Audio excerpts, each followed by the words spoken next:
Hello everyone. So today I will be talking about the literary theory of Marxism.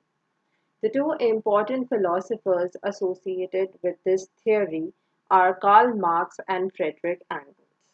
Their theories about society, economics, and politics are collectively understood in today's world as Marxism. They wrote a very important document which is associated with this theory, and the name of the document is called the Communist Manifesto. It was published in 1848. In general, the main aim of this theory is to create a classless society based on the common ownership of the means of production, distribution, and exchange. In that sense, Marxism can be seen as a struggle for power between different social classes. Marxism views history as a class struggle for economic, social, and political advantages. So, in that sense, Marxism is a material philosophy rather than spiritual philosophy.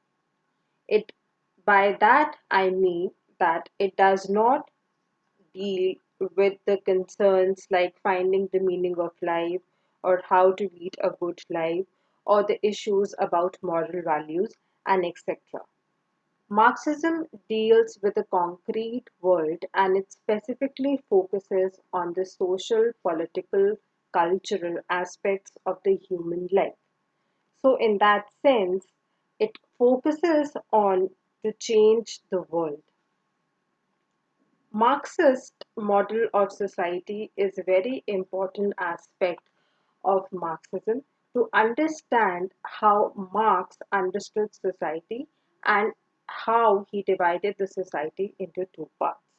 According to the Marxist model of society, the society is divided into two parts.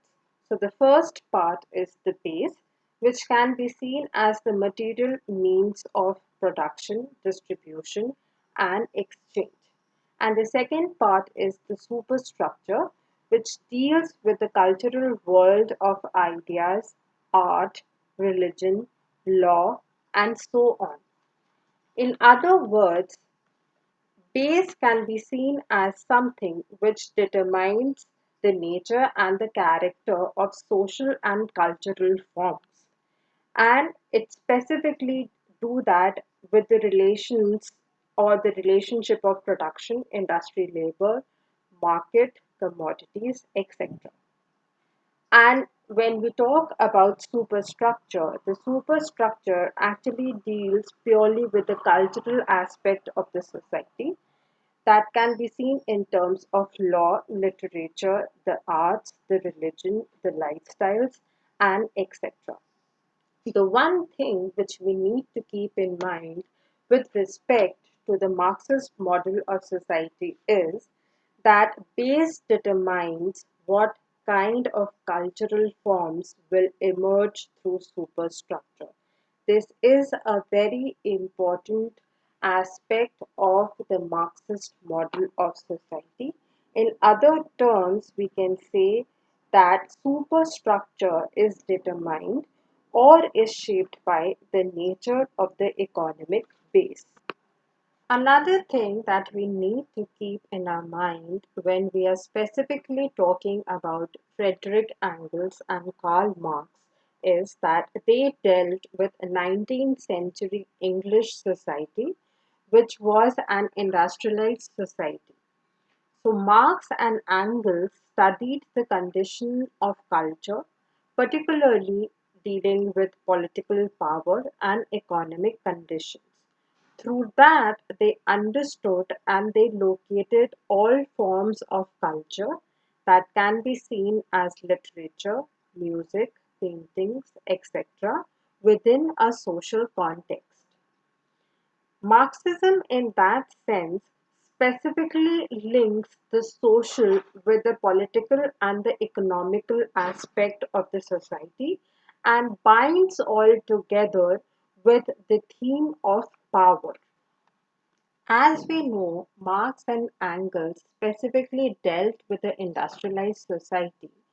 So, with such societies, we see political power rested with individuals or groups of individuals who controlled factory or any form of industries those were available at that point of time.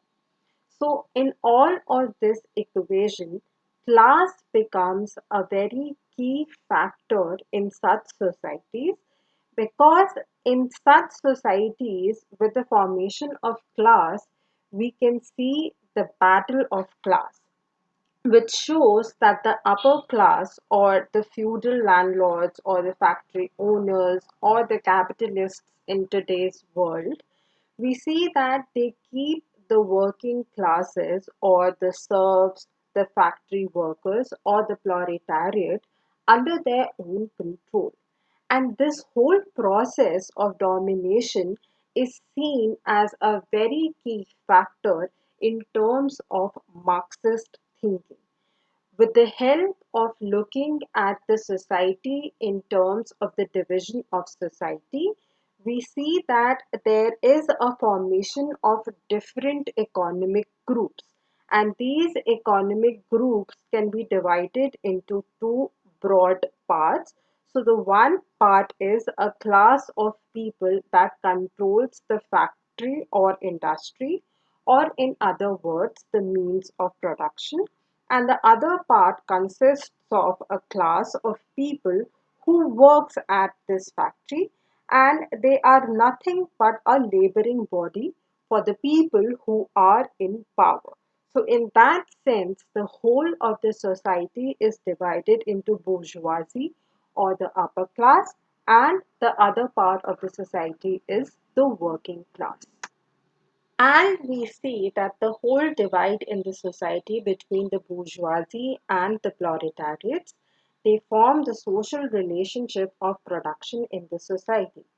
Now, this very arrangement is very exploitative in nature because the dominant class seeks control over the working class as their profits depend on the efficient management of working class. Also, we see that the class creates hierarchy within the society and it gives power and economic privilege to one section of the society, and the other section of the society becomes completely powerless in that sense. We also get to know with the arrangement of such societies that every class develops particular form of culture and behaviors, and in that sense they also define what is good and what is bad in the society.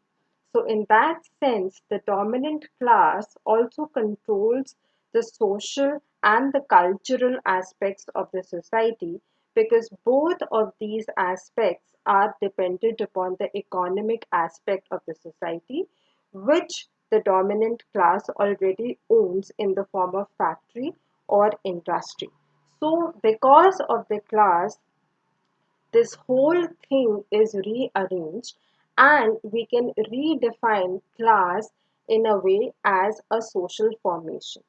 Now, through that, we also get to know that the social aspects are interlinked with the economic aspects of the society. And another most important factor is the class is more than an economic category. It it covers a lot of important issues like evaluation, idea about taste, social power, etc. So, in that sense, we can say that Marxism deals with the battle between dominant and the oppressed sections of the society, and it also explores the power relations embedded and concealed in cultural text and the various art forms which are prevalent in a society. For the formation of this video, I have referred to the beginning theory by Peter Barry and Contemporary Literary and Cultural Theory by Pramod K. Nair. Thank you for listening.